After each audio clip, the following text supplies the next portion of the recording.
प्रतिबंधात्मक चिन्हे.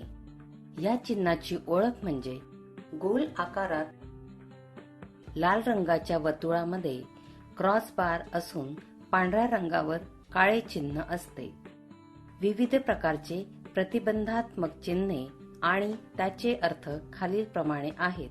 Forklift truck निषिद्ध. हे चिन्ह सूचित करते की त्या परिसरात फोर्कलिफ्ट ट्रकसाठी प्रवेश निषिद्ध आहे.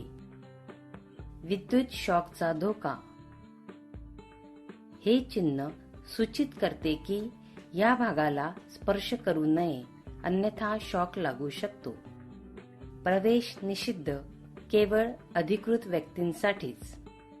हे चिन्ह सूचित करते की केवळ अधिकृत व्यक्तीच प्रवेश करू शकतात. पिण्याचे पाणी नाही. हे चिन्ह सूचित करते की हे पाणी पिण्यासाठी वापरू नका. मोबाईल वापरू नका. हे चिन्ह सूचित करते की ह्या परिसरात मोबाईल वापरण्यास बंदी आहे. माणूस काम करतो आहे. हे चिन्ह सूचित करते की त्या परिसरात काम चालू आहे.